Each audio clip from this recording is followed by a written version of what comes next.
మేఘాల నుండి వర్షము ఎలా వస్తుంది?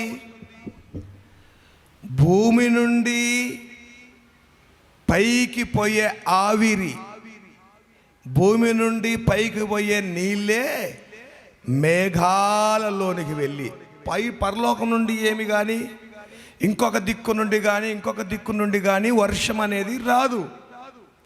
భూమిలో నుండి పోతేనే ఈ భూమి మీదకి తిరిగి వర్షము వచ్చేది. అలాగే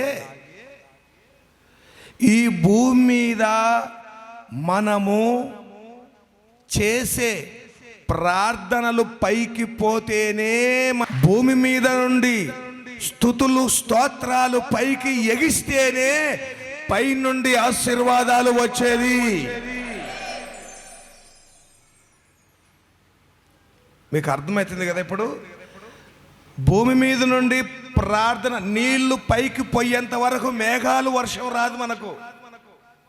అట్లాగే మన జీవితాల్లో కూడా ప్రార్థన స్తుతి అనేది పైకి పోకపోతే మన కుటుంబాలలో దీవెనల వర్షము రాదు. నువ్వు ఎంతనైనా శ్రమపడు, ఎంతనైనా కష్టం చేయి, ఎంతనైనా ప్రయాసపడు, ప్రార్థన అనే ధూపము పైకి లేవాలి. ఆవిరే సముద్రం నుండి పైకి పోకపోతే వర్షం ఎట్లా వచ్చేది? భూమి ఎలా తడిసేది? మనకు దీవెనలు ఎట్లా వచ్చేది? అందుకే సంఘములో ఎక్కువగా ప్రార్థన అనే సుడిగుండాలు లేవాలి. ఆ మేఘంలోనికి నీళ్ళు వెళ్ళిపోవాలి. యోబు గ్రంథం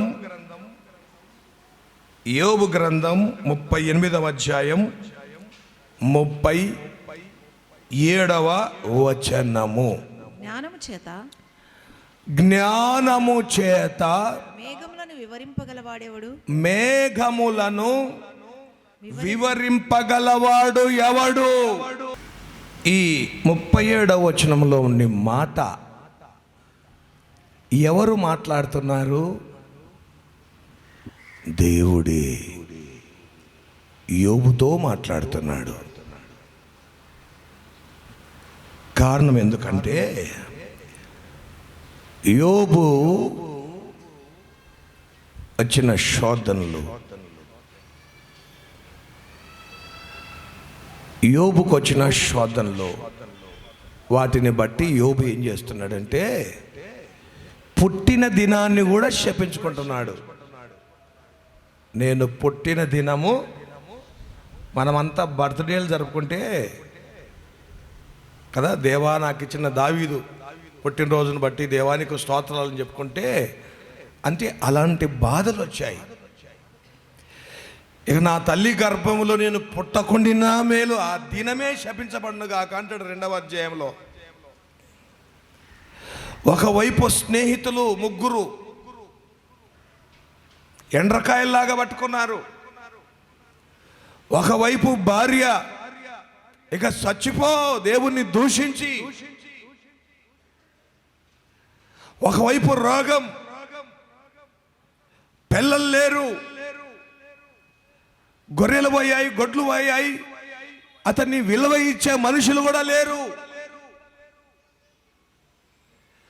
అలాంటి పరిస్థితుల్లో తన జీవితాన్ని తాను శపించుకుంటూ, తన బాధను వెలగక్కుతూ ఉన్నప్పుడు దేవుడు సుడిగాలిలో ప్రత్యక్షమైనాడు. Praise the Lord. ప్రత్యక్షమై అంటున్నాడు, యోబు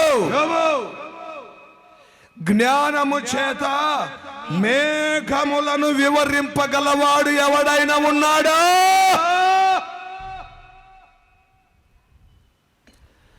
ఆ మేఘమును గురించి వివరించాలంటే నేను ఒక్కడనే, నా పేరు సైన్యములకు అధిపతియగు యెహోవా.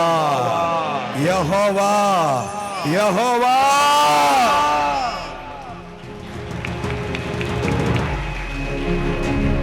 బోలో యేసు మహారాజుకి.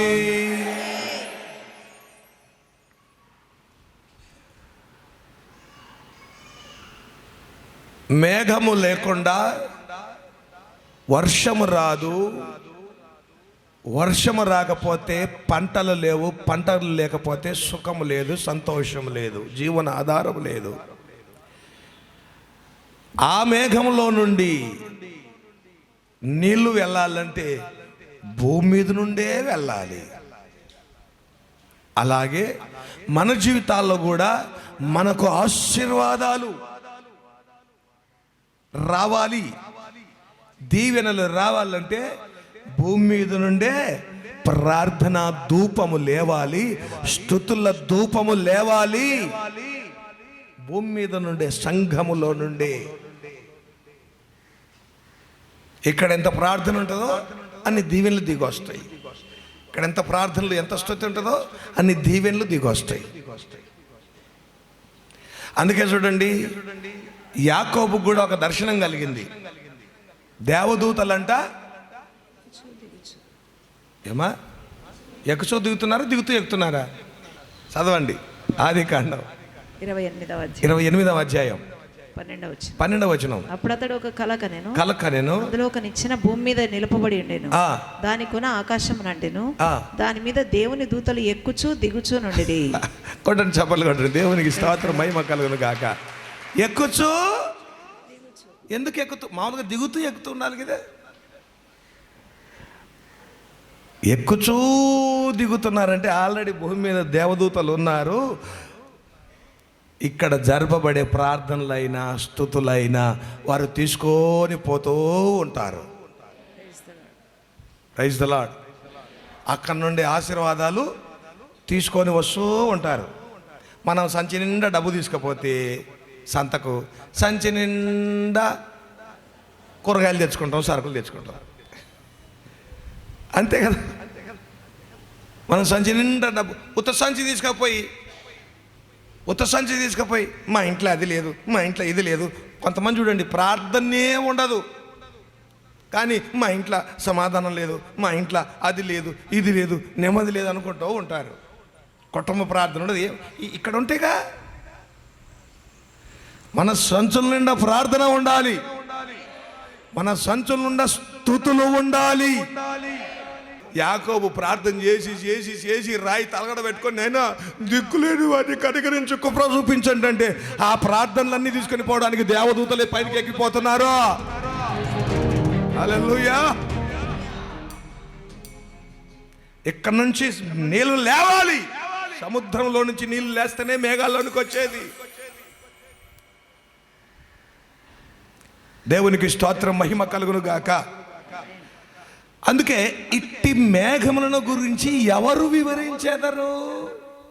అమ్మాయి నాకు కూడా సేవ లేవస్తుంది పైనకి. దేవునికి స్తోత్రం, మహిమ కలుగును గాక. హల్లెలూయా. ఇట్టి మేఘముల గురించి ఎవరు వివరించగలరు? మేఘములో ఉన్న అద్భుతాలు, సత్యాలు. మేఘము చూడండి, ఇంకొక మాట చెప్తా. బైబిల్లో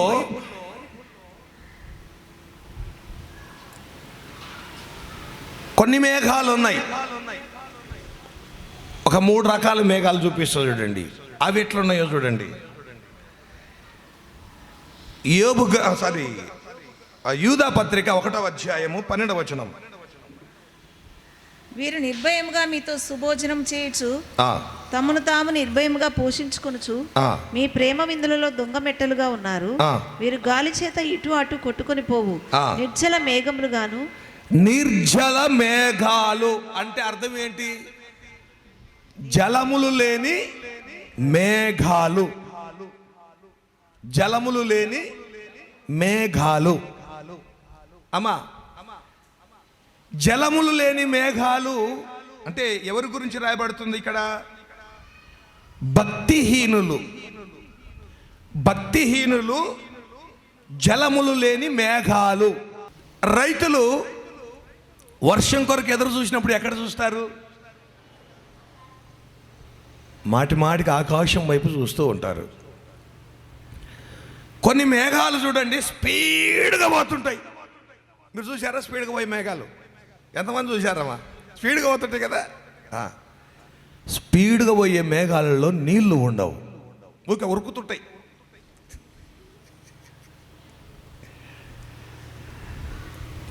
ఉరుకుతుంటాయి. కొంతమంది ఆత్మీయ జీవితాల్లో నీళ్లు లేని మేఘాలుగా స్పీడ్గా, నీళ్లు లేని మేఘాలుగా స్పీడ్గా పరిగెత్తే వాళ్ళు ఉంటారు. భక్తిహీనులకు సాదృశ్యంగా ఉన్నారు వీళ్ళు. ఇంకొకటి, నీళ్లు కలిగిన మేఘాలు ఎట్లుంటే తెలిసిన, నిండుగా నిదానంగా పోతూ ఉంటవి. ప్రైజ్ ది లార్డ్, హల్లెలూయా. ఇంకొక మాట చూడండి, యోబు గ్రంథంలో 7వ అధ్యాయం 9వ వచనం. మేఘము విడిపోయి అదృశ్యమగునట్లు. విడిపోయే మేఘాలు ఉంటాయి కొన్ని. ఏముంటాయి చెప్పండి. విడిపోయే మేఘాలు ఉంటాయి. విడిపోయే మేఘాలు, వాళ్ళ గురించి ఏమని రాయబడింది? మేఘం విడిపోయి అదృశ్యమగునట్లు. మేఘము విడిపోయి అదృశ్యమగునట్టు పాతాళమునకు దిగిపోయిన వాడు మరి ఎప్పుడునూ రాడు. విడిపోయిన మేఘాలు పాతాళములో దిగిపోయిన మనిషిలాగా ఉంటాడంట. మళ్ళీ ఎప్పుడు తిరిగి రాడు. ఒకసారి మేఘాలు పోయినాయా విడిపోయి. అలా భక్తిహీనులు పాతాళమునకు దిగిపోయే మేఘములాగా ఉన్నారు. చూడండి ఇంకొక మాట చూడండి, అదే యోబు గ్రంథంలోనే 26వ అధ్యాయం 8వ వచనం. వాటి క్రింద మేఘములు చినిగిపోకుండా ఆయన తన మేఘములలో నీళ్లను బంధించెను. చినిగిపోయే మేఘాలు కూడా ఉన్నాయి. మేఘాలు చినిగిపోతాయంట. చినిగిపోయే మేఘాలు ఉన్నాయి. ఆ మేఘాలు చినిగిపోకుండా ఏం చేస్తాడంట దేవుడు? నీళ్లను బంధిస్తాడంట. నీరు అనగా దేవుని వాక్యం ఒకటి. రెండవది, నీరు అనగా పరిశుద్ధాత్మ. నా యందు విశ్వాసముంచు వాని కడుపులో నుండి జీవ జలములు పారును. అంటే పొందబోవు ఆత్మను గురించి యోహాను సువార్త 7వ అధ్యాయంలో చెప్తాడు. పరిశుద్ధాత్మను గురించి చెప్తాడు. యోహాను సువార్త 7వ అధ్యాయం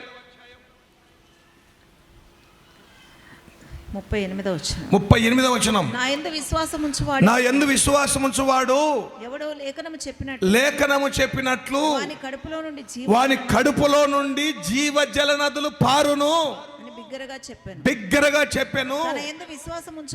విశ్వాసముంచువారు పొందబోవు ఈ పరిశుద్ధాత్మని యందు చాలా మంది విశ్వాసముంచారు. విశ్వాసముంచువారు పొందబోవు ఆత్మను గురించి ఆయన ఈ మాట చెప్పాను. అంటే పరిశుద్ధాత్మ జలములు, నీటికి గుర్తు.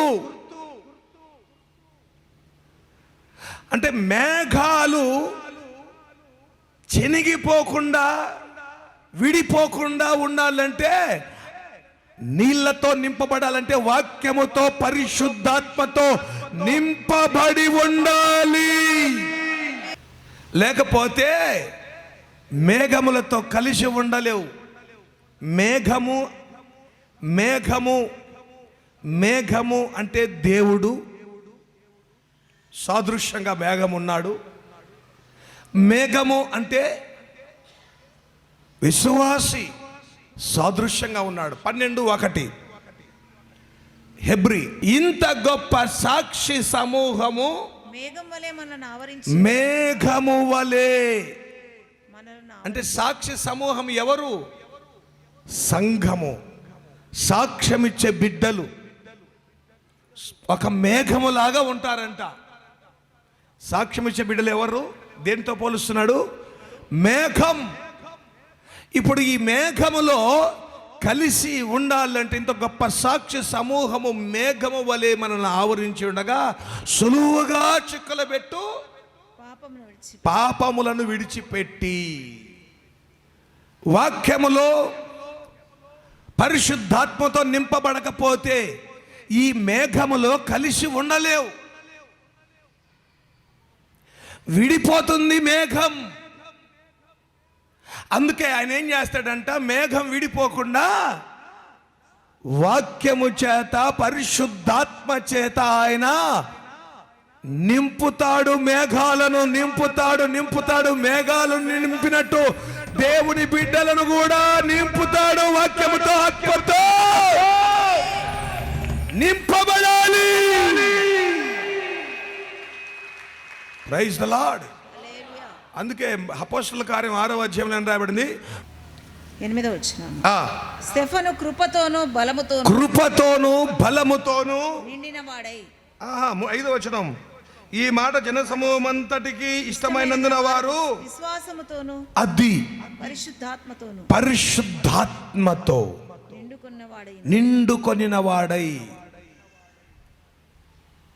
విశ్వాసముతో పరిశుద్ధాత్మతో నిండుకోవాలి. నిండుకున్నప్పుడే మనము నీళ్ళ వలె మేఘము ఎట్లా నిండుగా వెళుతుందో అలా ఉండి అనేకులకు మనము ఆశీర్వాదకరముగా మారిపోతాము. ఆ మేఘములో నీళ్లు ఉంటే వర్షాన్ని కుమ్మరిస్తాయి. ఆ మేఘంలో నీళ్లు ఉంటే వర్షాన్ని కుమ్మరిస్తాయి. వర్షం పడితే పంటలు పండుతాయి. అనేక మంది బ్రతుకుతారు, అనేక మంది జీవిస్తారు, పాపము నుంచి విడుదల పొందుకుంటారు, రక్షింపబడతారు. అనేకులకు ఆశీర్వాదకరమైన ఒక మేఘముగా మనము ఉంటాము. హల్లెలూయా. అందుకే 2025లో మనమందరం ఒక మేఘము వలె నిండుగా వెలుదుముగాక. వాక్యముతో ఆత్మతో నింపబడి వెలుదుముగాక. హల్లెలూయా. దేవుని బిడ్డలారా, ఈ మేఘము ఇజ్రాయేలీయులను నడిపించడానికి ఉంది. మీరు ఇంకొక మాట చూడండి పరిశుద్ధ గ్రంథంలో. అప్పుడున్నటువంటి నోవాహు కాలములో ఉన్నటువంటి ప్రజలు పాపము చేసి దుర్మార్గత చేసి పాపములో పడిపోతే దేవుడు ఏమన్నాడు? నోవాహు, నువ్వు కృప పొందినవాడు, నేను నిన్ను రక్షిస్తా, నీ కుటుంబాన్ని రక్షిస్తా అని దేవుడు నోవాహు కుటుంబాన్ని రక్షించాడు. వారు ఓడలో 8 మంది, ఇక భూమి మీద ఉన్న మనుషులందరినీ తుడిచిపెట్టాడు. ఇంకొక మాట చెప్తా చూడండి. దేవుడు సృష్టి చేసేటప్పుడు ప్రతిరోజు ఏమన్నాడు? మంచిదే. కానీ ఒక్కరోజు మాత్రం మంచిది అనలే. మీరు గమనించి చదివినారో లేదో, ఒక్కరోజు మాత్రం మంచిది అని అనలే. చూడండి ఎన్నో రోజు అది? రెండవ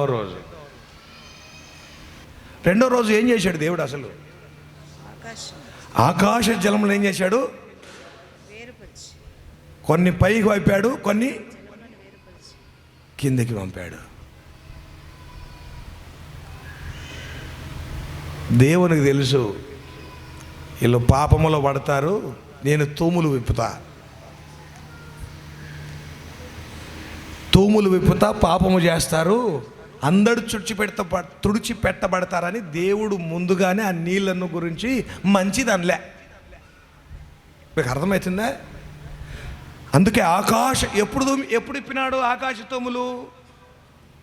నోవహు కాలములో ఆకాశ తూములు అప్పుడు ఇప్పినాడు. ఇక మేఘాలు, ఆకాశ తూములు, పైన నీళ్ళు లేవు. ఇక దేవుడు ఆ తూములన్నిటి విప్పినాక అన్ని భూమి మీదకి వచ్చేసినాయి.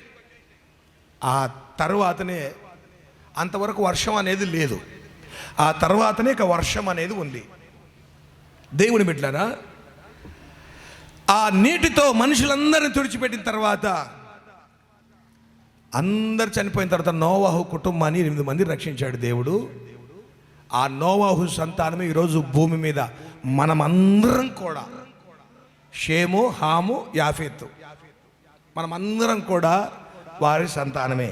అయితే దేవుడు ఒక వాగ్దానం చేశాడు, నిబంధన చేశాడు, ప్రమాణం చేశాడు.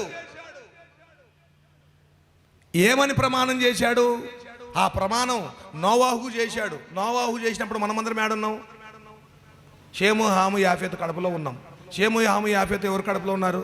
నోవాహు కడుపులో ఉన్నారు. ఆ వాగ్దానం, ఆ నిబంధన మనకందరికి కూడా 9వ అధ్యాయము 13వ వచనం చూడండి. ఏమని వాగ్దానం చేశాడంటే, మేఘములో నా ధనుస్సును ఉంచితిని. ఇదిగో నోవహు మేఘములో నా ధనుస్సును మేఘములో నా ధనస్సు ఉంచాను. అది నాకును భూమికి మధ్య నిబంధనకు గుర్తు.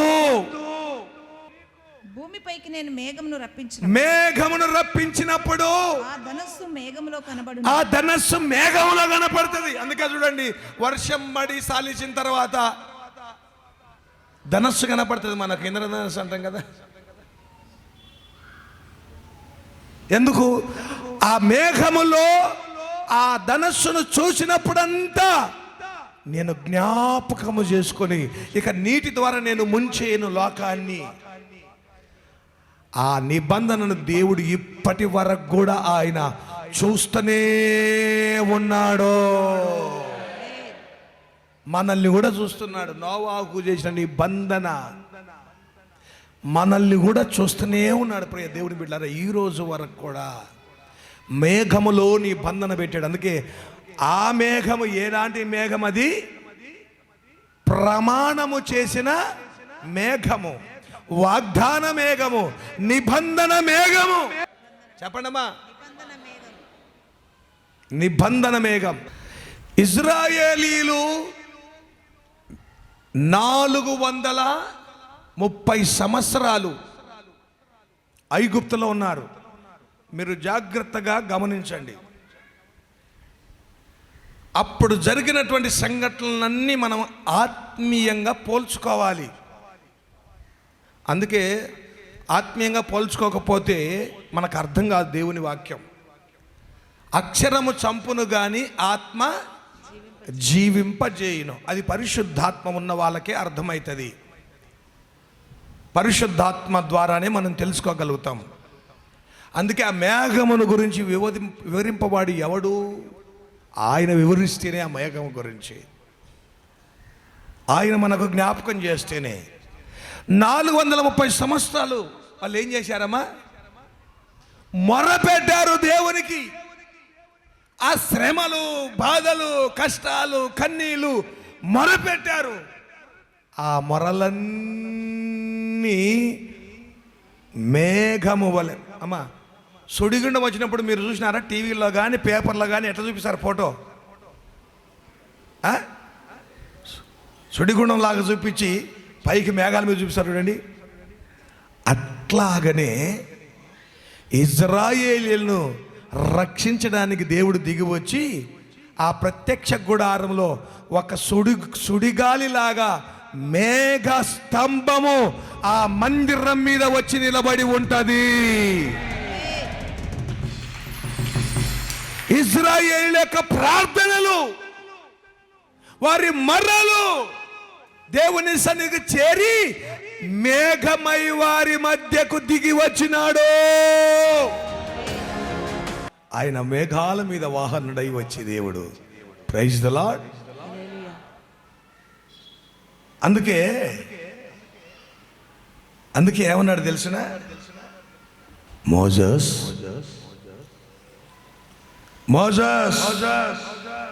ఇదిగో 19వ అధ్యాయం 9వ వచనం. యెహోవా మోషేతో, ఇదిగో నేను నీతో మాట్లాడినప్పుడు ప్రజలు విని నిరంతరము నీ యందు నమ్మకముంచున్నట్లు నేను కారు మబ్బులలో నీ యుద్ధకు వచ్చేదనని చెప్పా. ఐగుప్తు అంటే ఏంటి? ఈ లోకము, చీకటి లోకము గుర్తు. అర్థమైందా? ఫరో అంటే ఆత్మీయంగా సైతాను కదా. ఆ రోజు ఇజ్రాయేళ్ళు గొర్రె పిల్లను వధించారు. మన కొరకు యేసయ్య చెప్పండి గొర్రె పిల్లగా వధించబడినాడు. ఇంకా వారికి అరణ్యంలో మన్నానిచ్చినాడు. 40 ఏళ్ళ ప్రయాణం. మనకు దేవుడు తన వాక్యాన్ని, మన్నా జీవాహారం, ఆయన శరీర రక్తాన్ని, పరలోకం నుండి దిగి వచ్చిన జీవాహారం నేనే. ఆయన శరీర రక్తాన్ని మనకు జెరూసలేం విషయాల్లో ప్రతి దినం ఇస్తున్నాడు. హల్లెలూయా. ఇంకా ఆ రోజు వాళ్ళు ఎర్ర సముద్రంలో దాటారు. ఈరోజు మనం పరిశుద్ధాత్మలో బాప్తిసం ద్వారా మనము దాటబడాలి. Praise the lord. బాప్తిసం ద్వారా నీళ్ళల్లో నుండి పాతి పెట్టబడి తిరిగి లేపబడే అనుభవం. ఆ రోజు విడిపించడానికి మోషే దిగి వచ్చాడు. ఈరోజు యేసయ్య మన కొరకు దిగి వచ్చాడు పరలోక కానానుకు తీసుకొని పోవడానికి. ఇవన్నీ గుర్తులు. ఇప్పుడు ఇంకొకటి ఏంటంటే మేఘము. 78 కీర్తన 14వ వచనం. పగటి వేళ మేఘములో నుండి, పగటి వేళ మేఘములో నుండి, రాత్రి అంతయు అగ్ని ప్రకాశములో నుండి, రాత్రంతా అగ్ని ప్రకాశములో నుండి ఆయన వారికి త్రోవ చూపెను. ఆయన వారికి త్రోవ చూపెను. రోజు మనకు 2025 శుభ ప్రయాణములో త్రోవ చూపడానికి మేఘమై అగ్ని స్తంభమై త్రోవ చూపడానికి నడిపించును గాక. బుద్ధి పుట్టినట్టు పోవడానికి కాదు మనం దేవుని బిడ్డలారా. ఐగుప్తులో నుండి విడుదల పొందుకుంది. ఇష్టానుసారంగా వెళ్ళడానికి కాదు. గొర్రె పిల్ల యొక్క పస్కాను భుజించింది, రక్తం గార్చింది, ప్రాణం పెట్టింది. ఇష్టానుసారముగా వెళ్ళడానికి కాదు. ఎర్ర సముద్రము బాప్తిస్మము ద్వారా అనుభవంలోనికి తీసుకొని వచ్చింది. ప్రతిరోజు బల్ల ఆయన శరీర రక్తం మన్నాన్ని ఎందుకు ఇచ్చాడు? ఇష్టానుసారంగా వెళ్ళడానికి కాదు. అగ్ని స్తంభము మేఘ స్తంభము కింద నడిచి కనానికి వెళ్ళడానికి. ఇష్టానుసారంగా వెళ్ళడానికి కాదు. మోషే దిగి వచ్చింది కనానుకు చేర్చడానికి. యేసయ్య దిగి వచ్చాడు. 13:21 ఇప్పుడు చదవండి నిర్గమకాండం. వారు ఐగుప్తులో నుంచి బయటికి రాగానే దేవుడు ఏం పెట్టాడు వాళ్ళకు? పగలు రాత్రియు ప్రయాణం చేయనట్లుగా యెహోవా త్రోవలో వారిని నడిపించుటకై పగటి వేళ మేఘస్తంభంలోను, పగటి వేళ మేఘస్తంభం వారికి వెలిగించుటకు రాత్రి వేళ అగ్ని స్తంభంలో, రాత్రి వేళ అగ్ని స్తంభం ఉండి వారికి ముందుగా నడుచుచూ వచ్చెను.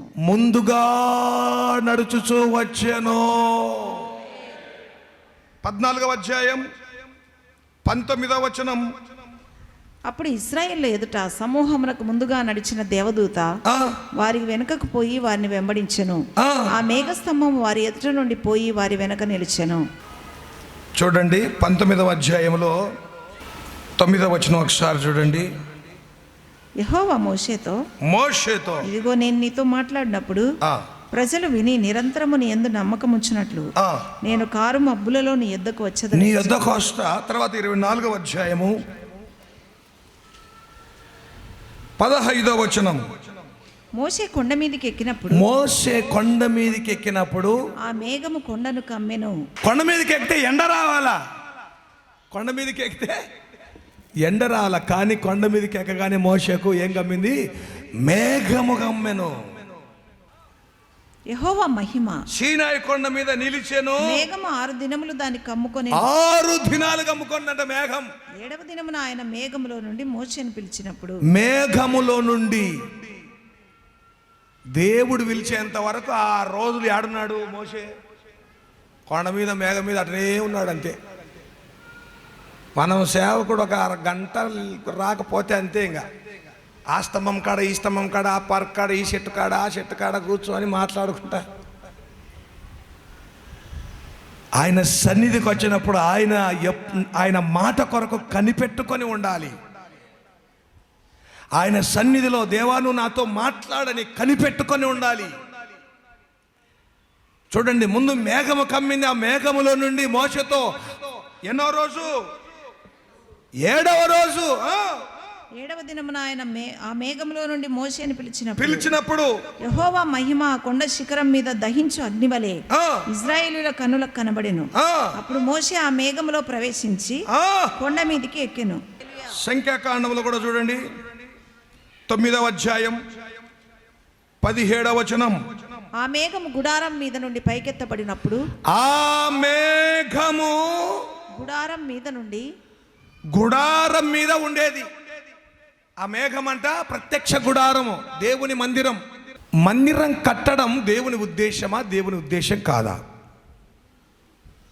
అసలు మందిరము రాళ్లతో కట్టడము దేవుని ఉద్దేశమే కాదు.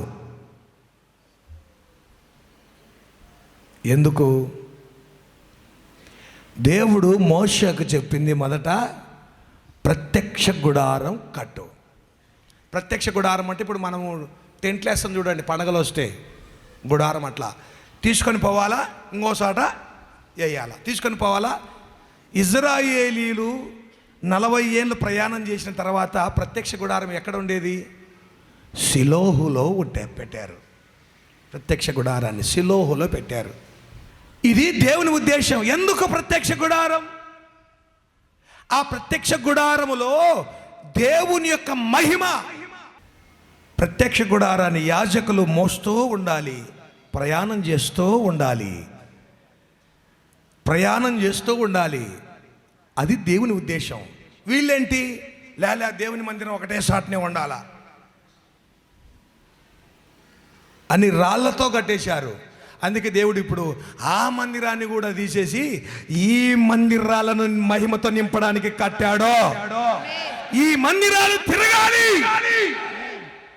మేఘమై తిరగాలి. ఈ మందిరం, దేహం అనే మందిరము మేఘాల వలె మహిమతో నింపబడి తిరగాలి. Praise the Lord. అందుకే చూడండి, ఇప్పుడు ఆ మందిరం ప్రత్యక్ష గుడారం 9వ అధ్యాయం 17వ వచనం.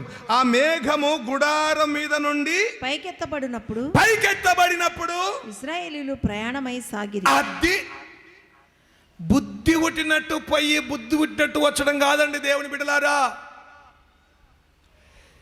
మనము పాపం అనే లోకములో నుండి, సాతాన్ అనే ఫరో నుండి, ఎర్ర సముద్రం అనే బాప్తిసం ద్వారా దాటబడి పస్కా గొర్రె పిల్ల మన కొరకు రక్తం గార్చి ప్రాణం పెట్టి యేసయ్య మన ఆహారం ప్రతిరోజు తింటూ ఇష్టానుసారంగా వెళ్ళడానికి కాదండి. పరమ కనానుకు మేఘము మనల్ని నడిపించాలి. మేఘము కింద ఈ రోజులు ఏంటంటే బుద్ధి పుట్టినట్టు ఇష్టం వచ్చినప్పుడు సేవ చేస్తారు, ఇష్టం లేకపోతే సేవ వదులుకుంటారు. ఇష్టం వస్తే మందిరానికి వస్తారు, ఇష్టం రాకపోతే మందిరానికి రారు. ఇష్టం వస్తే ప్రార్థిస్తారు, ఇష్టం లేకపోతే ప్రార్థన చేయరు. ఇష్టం వస్తే వాక్యం చదువుతారు, ఇష్టం లేకపోతే వాక్యం చదవరు. దేవుని బిడ్డలారా, అలా కానే కాదు. మేఘము. అందుకే ఇజ్రాయెల్ అందరూ ఎక్కడ చూస్తున్నారు? ఎప్పుడు మేఘంకి వెళ్ళి చూసుకుంటూ ఉండాలా. Praise the Lord. మేఘం కదిలిందా ఇజ్రాయేలీయులు కదలాలి. Praise the Lord. మేఘం నిలబడితే నిలబడిపోవాలి. చదవండి, మరొకసారి చదవండి మాట. ఆ మేఘము గుడారం మీద నుండి పైకెత్తబడినప్పుడు ఇశ్రాయేలీయులు ప్రయాణమై సాగిరి. ఆ మేఘము ఎక్కడ నిలిచెనో అక్కడనే ఇశ్రాయేలీయులు తమ గుడారములను వేసుకొనిరి. దేవునికి స్తోత్రం, మహిమ కలుగును గాక. ఎక్కడ మేఘం? అందుకే కదా ఎక్కడో హైదరాబాద్లో ఉన్న వాళ్ళు మేఘం ఇక్కడ చూసి ఇక్కడికి వచ్చారు, ఎక్కడో అలంపూర్లో ఉన్న వాళ్ళు మేఘాన్ని చూసి ఇక్కడికి వచ్చారు. Praise the Lord. అవునా కదా? ఎక్కడెక్కడో ఉన్న బిడ్డలు. అందుకే చూడండి, నిర్గమాకాండ ఇంకొక మాట చూడండి, నిర్గమాకాండంలో 40వ అధ్యాయములో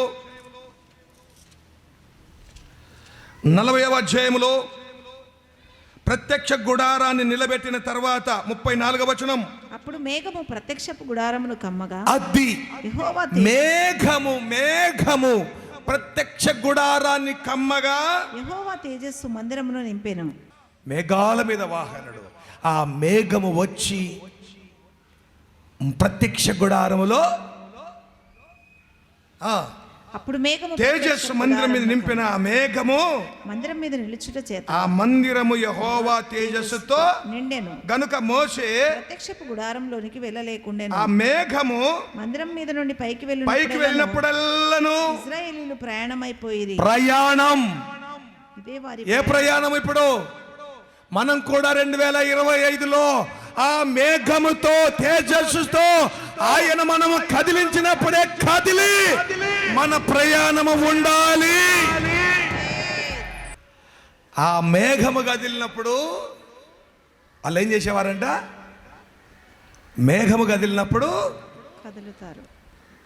కదిలేవారు. ఇజ్రాయిల్ 40 సంవత్సరాలు ప్రయాణం పద్ధతి. మనం కూడా తీర్మానం చేసుకోవాలి, నాయనా ఈ 2025లో మేము ఎట్ట పడినా కాపాడుకుంటూ వచ్చావు కృప చూపి. 24లో ఎటు పడితే అక్కడ నడుచుకుంటూ వెళ్ళినా కాపాడుకుంటూ వచ్చావు నీ కృప. 2025లో నీ మేఘము మమ్మల్ని నడిపించినట్టుగా మేము మమ్మల్ని శక్తి కలిగిన ఆత్మతో నింపండి. రాత్రికి అగ్నిస్తంభమై పగటికి మేఘస్తంభమై మా మీద ఉండు నాయనా. మొదటి రాజుల గ్రంథం. ఆహాబు అనే ఒక రాజు ఉన్నాడు. ఆయన ఎలాంటి వాడో ఒక్కసారి చదవండి. 16:30-31. మొదటి రాజు. కుమారుడైన ఆహాబు తన పూర్వీకులందరినీ మించునంతగా యెహోవా దృష్టికి చెడుతనము చేసెను.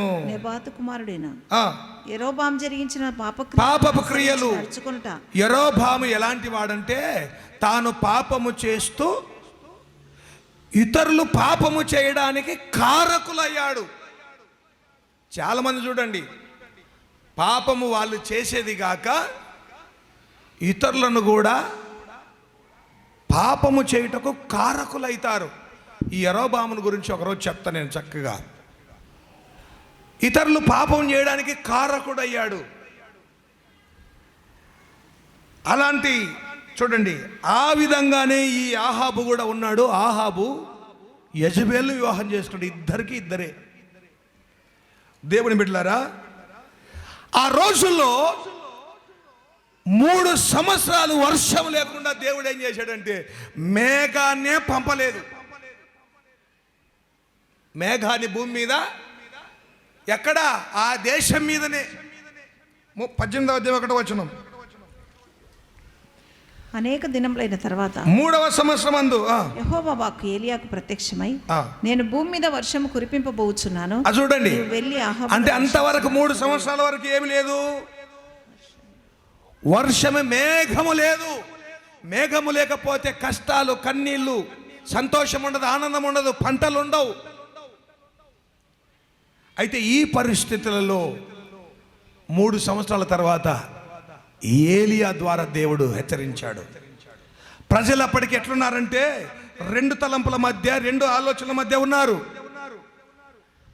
అయితే ప్రియ దేవుని బిడ్డారా, ఇప్పుడు 3 సంవత్సరాల తర్వాత వర్షం రావాలంటే ఏం చేయాలా? చెప్పండి గడి చెప్పండి మా. వర్షం రావాలంటే ఏం చేయాలా? మేఘం రావాలా. మేఘం రావాలంటే ఏం చేయాలా? చెప్పండి.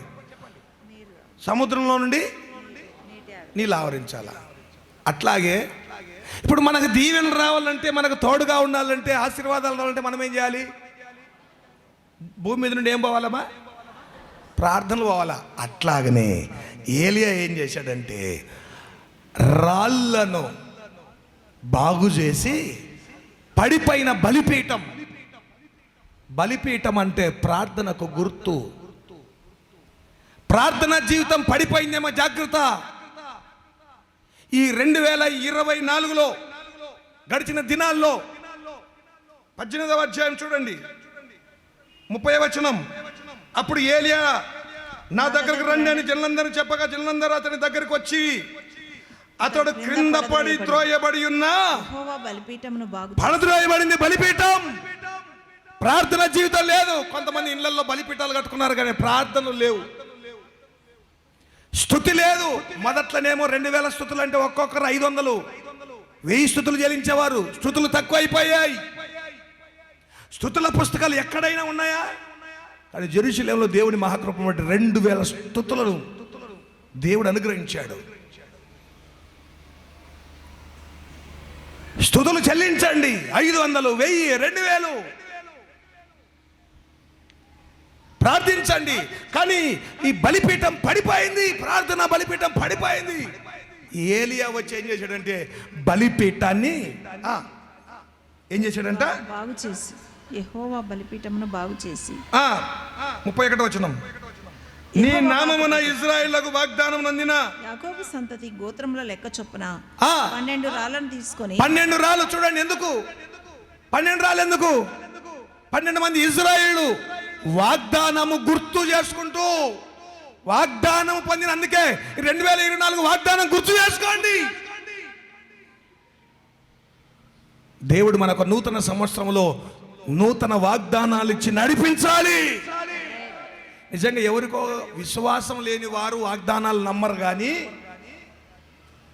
వాగ్దానాలు నిజంగా దేవుడిచ్చి ఆ వాగ్దానంలోనే మన సంవత్సరం అంతా మన టైం టేబుల్ తయారైపోయి ఉంటుంది. ఆ వాగ్దానం ద్వారానే దేవుడు నడిపిస్తాడు. ఇది అనుభవించిన వారికి తెలుస్తుంది. ఒక తీసుకొని బైబిల్లో పెట్టుకొని ఎక్కడో పెట్టిన వాళ్ళకి అర్థం కాదండి. ఈ సంవత్సరం అంతా దేవుడు చేసిన వాగ్దానాలు మనం మర్చిపోకూడదు. ఈ ధూపము లేస్తేనే సాక్ష్య సమూహము, ఈ ధూపము లేయాలి, మేఘం వలె ఆవరించాలా. సాక్ష్యాలు మేఘం వలె ఆవరించాలి, ప్రార్థన మేఘం వలె లేవాలి, స్తుతులు మేఘం వలె నిండిపోవాలా. Praise the lord. నీళ్లు లేని కొంతమంది, సాక్ష్యం లేని నీళ్లు లేని మేఘాల్లాగా ఉండకూడదు, విడిపోయే మేఘాల్లాగా ఉండకూడదు, చీలిపోయే మేఘాల్లాగా ఉండకూడదు. నింపబడిన మేఘాలు, నీళ్లతో నింపబడిన మేఘాల వలె ఉండాలి. అయితే బలిపీఠము కట్టి ఇప్పుడు నైనా వర్షం లేదు, వర్షం లేదు, వర్షం లేదని ఏలియా ప్రార్థన చేస్తున్నాడు. ఎట్ట ప్రార్థన చేస్తున్నాడు తెలిసిన? మోకాళ్ళ మధ్య. చూడండి 18వ అధ్యాయం 42వ వచనం. అహాబు భోజనం చేయబోయాను గాని ఏలియా కర్మెలు పర్వతం మీదకి పోయి, ఈయన భోజనం తొందర ఆయనకు. అయితే ఏలియా మాత్రం నేల మీద పడి ముఖము మోకాళ్ళ మధ్య ఉంచుకొనేను. తర్వాత అతడు తన దాసుని పిలిచి నీవు పైకి పోయి సముద్రం వైపు చూడమనగా వాడు మెరక ఎక్కి పారజూచి సముద్రం వైపు చూడు. ఎన్నిసార్లు పోయి చూశాడు? 7 సార్లు చూశాడు. 7వ మారు అతడు చూసి అదిగో మనిషి చెయ్యి అంత చిన్న మేఘము. ఎంత? మనిషి చెయ్యి అంత చిన్న మేఘము సముద్రము నుండి పైకి ఎక్కుచున్నది. సముద్రం నుండి పైకి లేస్తుంది. కూడా ప్రార్థన ధూపము లేస్తుంది, అక్కడ మేఘము లేస్తుంది. అరసెయ్యంత మేఘము. ఎప్పుడైనా వర్షము పడుతుందమ్మా? అరసెయ్యంత మేఘము ఎంత వర్షం కురిపించిందో చూడండి ఒకసారి. 45వ వచనం. అంతలో ఆకాశం మేఘములతోనూ గాలి వానతోనూ కారు కమ్మెను, మోపైన వాన కురిసెను. చూడండి, అరచెయ్యే. ఎంత? అరచెయ్యే. మళ్ళీ పుల్ చెయ్యేనా కాదు, మనిషి చెయ్యి అంత. ఓకే, మనిషి అంతే అంత. అలా మేఘం లేచింది. ఎలాంటి వర్షం వచ్చిందంట? మోపైన వర్షం. అంటే అర్థం ఏంటి తెలిసిన దేవుని బిడ్డ? నువ్వు ఒక చిన్న వ్యక్తివి, అరచెయ్యి అంత మనిషివైనా బలహీనుడవైనా సరే, నా ప్రభువు ఎట్లా మోపైన వర్షము వలె నువ్వు ఉందువుగాక. మోపైన మనిషివుగా నువ్వు ఉందువుగాక.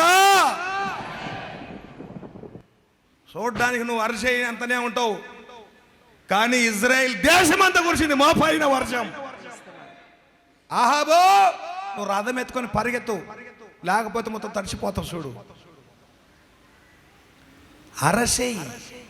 నువ్వు ఒక చిన్న మనిషివే, కానీ నా ప్రభు నిన్ను ఎట్లా చేయబోతాడు? ఒక మేఘములాగా మోపైన అయిన వర్షము కుమ్మరించే మనిషిగా చేయబోతున్నాడు. హల్లెలూయా. ప్రార్థన అండి, ప్రార్థన ప్రార్థన ప్రార్థన. ఆ ప్రార్థన పైకి పోయే లోపల ఇక్కడ మేఘం కూడా పైకి లేచింది. దేవునికి స్తోత్రం, మహిమ కలుగును గాక. ఒకసారి ఇక్కడికి రండి, ఒకసారి ఇక్కడికి రండి. ఇక్కడ మళ్ళా 78 కీర్తనలు 78:14. పగటి వేళ మేఘంలో నుండి రాత్రి అంతయు అగ్ని ప్రకాశంలో నుండి ఆయన వారికి త్రోవ చూపెను. ఆయన వారికి త్రోవ చూపెను. ఇజ్రాయేళ్ల ప్రయాణ పద్ధతి అంట, ప్రయాణ పద్ధతి. ఇప్పుడు మనకు కూడా ఎవరు త్రోవ చూపాలి చెప్పండమ్మా? ఎవరు త్రోవ చూపాల్సింది? పగటి వేళ మేఘములో నుండి, రాత్రి వేళ అగ్ని. పగటి వేళ మేఘము, రాత్రి అంతయు అగ్ని. మనకు కూడా ఇప్పుడు నేను చెప్పాను ముందుగానే, ఐగుప్తు అంటే లోకము, ఫరో అంటే సైతాను, ఎర్ర సముద్రం అంటే బాప్తిస్మా, మన్నా అంటే వాక్యము, ప్రభు శరీర రక్తము, పస్కా అంటే యేసయ్య మన కొరకు రక్తం కార్చి ప్రాణం పెట్టాడు. ఇప్పుడు మనకు మేఘం కూడా కావాలి ప్రయాణానికి. అది ఇప్పుడు మేఘము మన ప్రయాణ పద్ధతి. మేఘం మనల్ని త్రోవలో నడిపించాలి. ఈ 2025 మనకు మేఘము వలె ఆ మేఘము కింద నడవాలి మనం. ఈ మేఘాలు ఏంటో అగ్ని, రాత్రికి అగ్ని. అపోస్తలుల కార్యం 2వ అధ్యాయం 1-2 వచనాలు చదవండి. పెంతెకోస్తు పండుగ దినం వచ్చినప్పుడు అందరూ ఒక చోట కూడి ఉండిరి. అప్పుడు వేగంగా వీచు బలమైన గాలి వంటి ఒక ధ్వని బలమైన గాలి వంటి ఆకాశ ధ్వని ఒకటి వినపడెను. అకస్మాత్తుగా వారు కూర్చుండి ఇల్లంతయు నిండైను. మరియు అగ్ని జ్వాలల వంటి నాలుకలు విభాగింపబడినట్టు, అగ్ని జ్వాలలు విభాగింపబడినట్టుగా వారికి కనబడి వారిలో ఒక్కొక్కరి మీద వ్రాలగా అందరూ పరిశుద్ధాత్మతో నిండిన వారై. ఈ రోజుల్లో మనకు మేఘస్తంభము, అగ్నిస్తంభం ఏంటంటే పరిశుద్ధాత్మ అగ్నిస్తంభము, అగ్నిస్తంభము, అగ్నిస్తంభము. Praise the Lord. అందుకే ఆది అపోస్తలులు చూడండి ఒక్కసారి, 8వ అధ్యాయం 29వ వచనం. అపోస్తలుల కార్యం. ఆత్మ ఫిలిప్పుతో నీవు ఆ రథం దగ్గరకు పోయి దాన్ని కలుసుకొనమని చెప్పాను. ఎవరు నడిపించేది? ఆత్మ. చూడండి, అగ్నిస్తంభం ఆత్మ. ఇంకొక మాట 10:19 కూడా చూడండి. అపోస్తలుల కార్యం 10:19. నేను మీకు కొన్ని రెఫరెన్స్లు ఇస్తాను. దర్శనం గురించి యోచించుచుండగా, పేతురు ఆ దర్శనం గురించి యోచించుకొనుచుండగా ఆత్మ ఇదిగో 3 మనుషులు నిన్ను వెతుకుతూ వస్తున్నారు. ఆత్మ. 16:6. ఆసియాలో వాక్యం చెప్పకూడదని పరిశుద్ధాత్మ వారిని ఆటంకపరిచెను. 13:2. వారు ప్రభువును సేవించుచు ఉపవాసం ఉండగా పరిశుద్ధాత్మ నేను బర్నబాను పౌలును నా పని కొరకు వారిని నాకు ప్రత్యేకపరచుడని. 11-12. అప్పుడు ఆత్మ నీవు భేదమేమి చేయక వారితో కూడా వెళ్ళుమని నాకు భేదమేమి చేయకుండా వారితో కూడా వెళ్ళు. ఆత్మ ఆత్మ ఆత్మ. ఈరోజు ఈ ఆత్మను నమ్మరండి. నమ్మకుండానే కొంతమంది మేఘము ఇదిగో నిండా నీళ్ళతో నింపబడి, ఆత్మతో నింపబడి సంఘమును ఆయన నడిపిస్తూ ఉండగా విడిపోకూడదండి. మేఘాలు విడిపోయే మేఘాల్లాగా ఉండకూడదు. దేవుని బిడలారా, పరిశుద్ధాత్మతో నడిపించబడ్డారు. అపోస్తల కార్యం అంతా మనం చూస్తే ఆత్మ అగ్నిస్తంభం. ఈరోజు మనకు అగ్నిస్తంభం పరిశుద్ధాత్మ. ఇంకొక మాట కూడా చెప్తా. అపోస్తల హెబ్రీ పత్రిక 2వ అధ్యాయం 7వ వచనం 1:7 అది. 1 తన దూతలను వాయువులుగాను తన దూతలను వాయువులుగాను తన సేవకులను అగ్ని జ్వాలలుగాను చేసుకునివాడు. ఎవరు అగ్ని జ్వాలలు? అభిషేకింపబడిన, దేవుని చేత అభిషేకింపబడిన సేవకుడు అగ్ని జ్వాల. పరిశుద్ధాత్మ దేవుడు సేవకుడు, తను ఏర్పరచుకున్న సేవకులు ఒక అగ్ని జ్వాలగా ఉండి సంఘమును నడిపించబడతారు, సంఘాన్ని నడిపిస్తారు. ఆ మేఘం కింద ఉండి నడవాలి, ఆ అగ్ని స్తంభం కింద ఉండి నడవాలి. పరిశుద్ధాత్మ అగ్ని జ్వాలగా వారి మీదకి దిగను, తన సేవకులను అగ్ని జ్వాలలుగా ఏర్పరచుకున్నాడు దేవుడు. వారు పరమ కణానికి చేర్చడానికి అగ్ని జ్వాలలుగా దేవుడు పెట్టాడు. ఆ రోజు మోషే ఉన్నాడు, అగ్ని స్తంభం ఉంది. ఈరోజు పరిశుద్ధాత్మ అగ్ని, ఆయన సేవకుడు కూడా ఉంటాడు. మరి మేఘస్తంభం,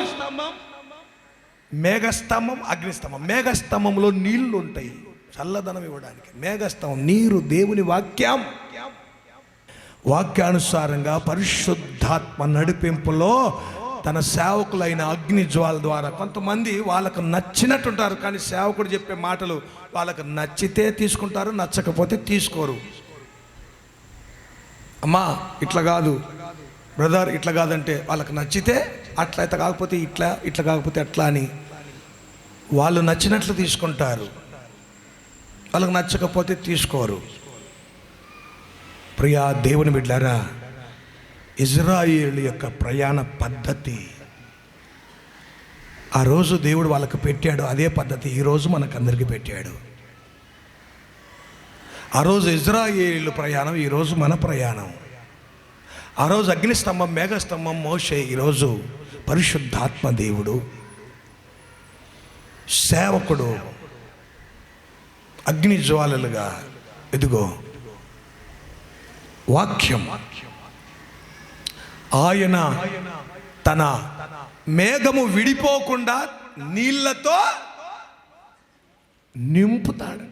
నింపుతాడంట. ప్రయాణ పద్ధతి. మనం పరలోకం కనానుకు ప్రయాణం 2025 మన ప్రయాణం. ఈ వాక్యానుసారముగా ప్రియ దేవుని బిడ్డలారా చెయ్యబడాలి. అందుకే 78:14 ఏమన్నాడు మళ్ళొకసారి? ఆయన రాత్రికి అగ్నిస్తంభముగా, పగటికి మేఘస్తంభముగా ఉండి వారికి త్రోవ. ఈరోజు నువ్వు ఏ త్రోవలో వెళుతున్నావు? నీళ్లు లేని మేఘంలాగా వెళుతున్నావా? విడిపోయిన మేఘంలాగా వెళుతున్నావా? స్పీడుగా సొంతముగా వెళుతున్నావా? నీ మేఘము నీళ్లతో నింపబడి, ఆత్మతో నింపబడి, వాక్యము చేత నింపబడి, పరిశుద్ధాత్మ అగ్నితో నింపబడి, అగ్ని జ్వాలైన సేవకులతో వారు త్రోవ చూపేవారు. ఒక తీర్మానం చేసుకుందాం.